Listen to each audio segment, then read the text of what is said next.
Assalamualaikum warahmatullahi wabarakatuh.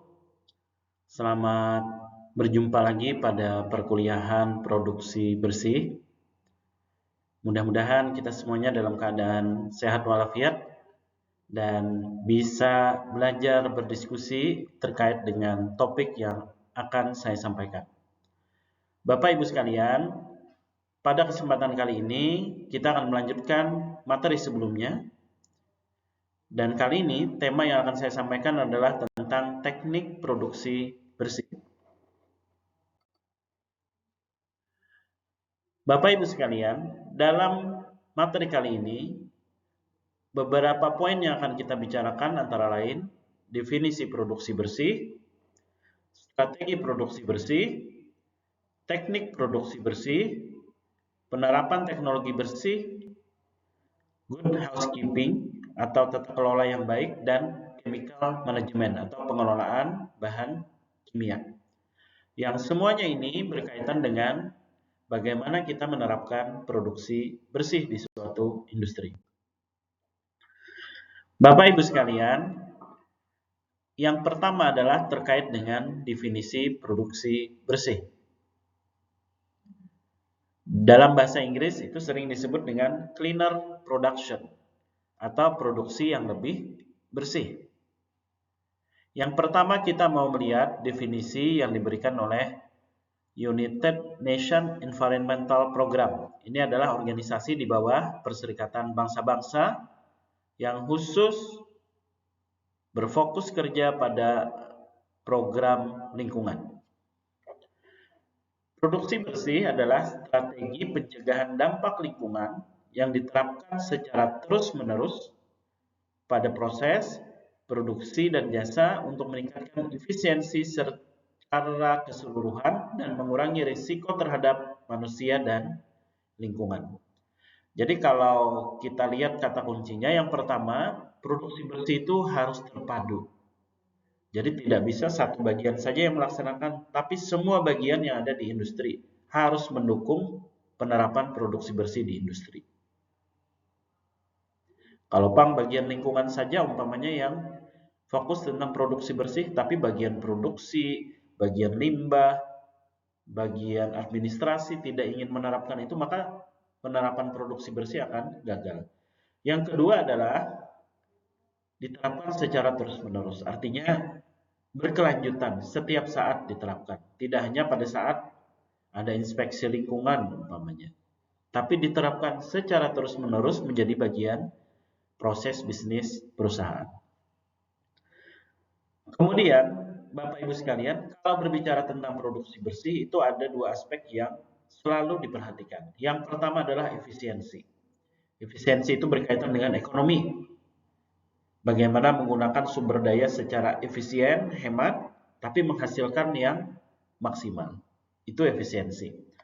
Kemudian yang kedua adalah mengurangi risiko terhadap manusia dan lingkungan. Jadi ada aspek ekonomi dan ada aspek lingkungan. Ini adalah pengertian dari UNEP. Kemudian kita lihat perspektif yang lain, yaitu produksi bersih menurut Kementerian Lingkungan Hidup, yaitu strategi pengelolaan lingkungan yang bersifat preventif atau pencegahan, mencegah terbentuknya limbah, terpadu, sama ya, kemudian terus-menerus pada setiap kegiatan mulai dari hulu ke hilir, dari bahan baku sampai produk, bahkan aftermarket setelah produk itu dilepas ke masyarakat. Tujuannya adalah meningkatkan efisiensi, sama tadi ya, mencegah terjadinya pencemaran dan terbentuknya limbah. Jadi dua aspek tadi tetap masuk, efisiensi dan lingkungan.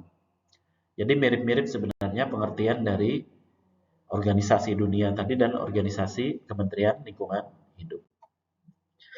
Bapak Ibu sekalian, kita mau lihat ya lebih detail bagaimana produksi bersih itu diterapkan pada proses produksi. Ini yang pertama adalah pada prosesnya.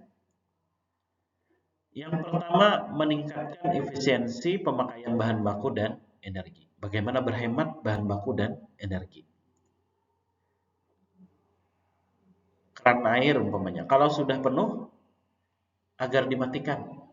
atau diganti teknologinya dengan keran yang otomatis menutup kalau airnya penuh. Kalau bebuangan itu berarti tidak efisien. Yang kedua, mencegah atau mengganti penggunaan bahan berbahaya dan beracun. Kalau ada bahan beracun, sebisa mungkin diganti dengan bahan yang tidak berbahaya. Misalnya, di dalam deterjen itu ada bahan berbahaya dan tidak mudah rusak di lingkungan. Kemudian industri-industri maju itu berpikir bagaimana mengubah bahan ini supaya dia lebih ramah lingkungan, ketika dibuang di lingkungan mudah hancur, tidak menjadi residu berbahaya di lingkungan. Nah, itu mengganti bahan berbahaya dan beracun. Yang ketiga, mengurangi jumlah dan tingkat racun semua emisi dan limbah sebelum meninggalkan proses. Mengurangi emisi dan limbah beracun sebelum dibuang ke lingkungan. Ini semuanya adalah penerapan produksi bersih pada proses produksi. Selanjutnya, produksi bersih pada produk. Kalau tadi pada proses produksi, sekarang pada produknya. Bertujuan mengurangi dampak negatif terhadap lingkungan selama daur hidup produk. Mengurangi dampak negatif selama daur hidup. Jadi dari produk itu dibikin sampai nanti produk itu dibuang atau didaur ulang. Mulai dari pengambilan bahan baku sampai ke pembuangan akhir setelah produk tersebut tidak digunakan. Misalnya, mengganti bahan plastik dengan bahan kertas yang mudah terdegradasi di lingkungan. Ini banyak diterapkan di industri makanan siap saji umpamanya. Atau menggunakan energi yang ramah lingkungan. Nih, ada biodiesel, ada apalagi ini kincir angin. Jadi di Belanda itu sepanjang jalan itu kincir angin seperti ini Bapak Ibu. Dan itu ternyata bisa mensubstitusi 5-10% penggunaan bahan bakar fosil, batu bara, minyak bumi untuk membangkitkan listriknya. Oke. Yang ketiga, penerapan produksi bersih pada jasa. Jasa itu adalah selain produk ya hasilnya. Jasa itu kemudahan, kenyamanan, layanan yang diberikan selain berbentuk produk fisik. Misalnya laundry, kan dia tidak jual deterjen ya, tapi dia jual layanan mencucikan. Memadukan aspek lingkungan ke dalam perancangan dan layanan jasa. Jadi layanan jasanya, kalau mau menerapkan produksi bersih harus memperhatikan aspek lingkungan. Aspek lingkungan.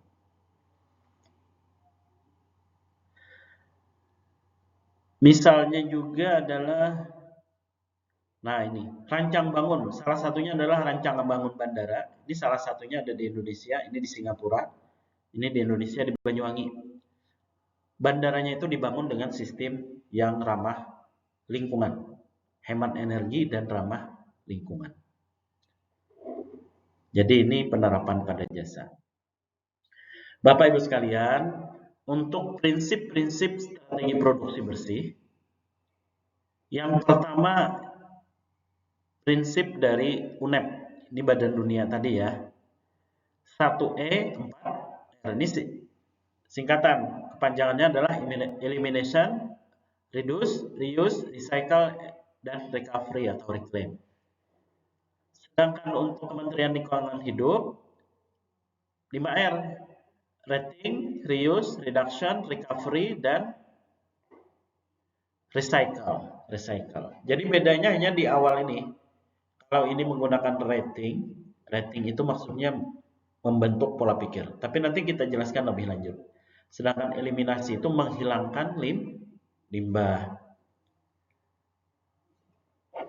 Baik, selanjutnya coba kita lihat satu-satu ya.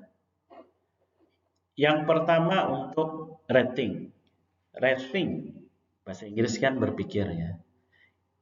Ini penjelasannya ada, tapi intinya adalah membentuk pola pikir yang mendukung penerapan produksi bersih. Suatu konsep pemikiran yang harus dimiliki pada saat awal kegiatan atau awal operasi. Jadi kalau kita ingin bikin industri atau terlibat di dalam industri, kita harus punya pola pikir yang mendukung produksi bersih.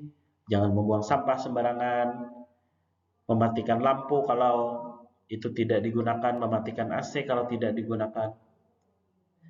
Kemudian yang kedua, reduce. Reduce itu bahasa Inggris ya, arti bahasa Indonesianya mengurangi, yaitu pengurangan limbah pada sumbernya. Upaya mengurangi atau menurunkan timbulan limbah pada sumbernya. Mengurangi limbah pada sumbernya. Misalnya sumbernya itu adalah mesin.